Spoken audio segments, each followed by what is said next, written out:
अस्सलाम वालेकुम। SM news के साथ मैं हूं इश्तियाक अली। खबरों का सिलसिला बढ़ाते हुए खबर शामिल करते हैं कराची से। कराची सखी हसन चौरंगी के करीब पुलिस मुकाबला, 3 डाकू गिरफ्तार, फायरिंग से एक शख्स जाँ भाग, एक जख्मी। और PSL के आगाज से एक दिन कबल कराची के नेशनल स्टेडियम में आतिशबाजी का वाक़या पेश आ गया। इसी हवाले से मज़ीद तफसीलात जानते हैं अपने नुमाइंदे जुल्फ़कार अली से।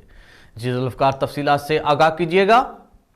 जी बिल्कुल, सखी हसन चौरंगी के करीब का इलाका है जहां पर पुलिस मुकाबला हुआ है। इस हवाले से पुलिस का कहना है कि सखी हसन चौरंगी के करीब फायरिंग के तबादले में 3 डाकुओं को जख्मी हालत में गिरफ्तार कर लिया गया है। जख्मी हालत में गिरफ्तार मुलजमान फिलिप मसीह, सोनो मसीह और कामरान के कब्जे से असला, मोटरसाइकिल और मोबाइल फ़ोन मिले हैं। दूसरी जानब पुलिस का बताना है कि सरजानी टाउन रोजी गोट में पलास के तनाज़े पर 2 ग्रुपों में फायरिंग के नतीजे में मुजाहिद अफरीदी नामी शख्स फायरिंग से जहां बहक हो गया।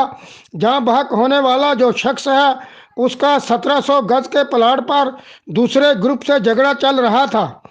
औरंगी टाउन की MPR कॉलोनी में 2 ग्रुपों के दरमियान मामूली बात पर झगड़ा हुआ, जिसके दौरान फायरिंग से 28 साला हमीदुल्ला शदीद जख्मी हो गया, जिसे आबासी शहीद अस्पताल मुंतकिल कर दिया गया।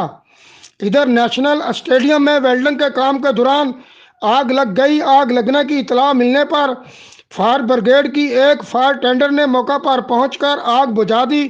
ताहम आग के बायस कोई जानी नुकसान नहीं हुआ, जबकि आग लगने से PSL के लिए खसूसी तौर पर तैयार किए जाने वाले कमेंट्री बॉक्स को नुकसान पहुंचा है। जी बहुत शुक्रिया जुल्फ़कार, तफसीलात से आगाह करने के लिए।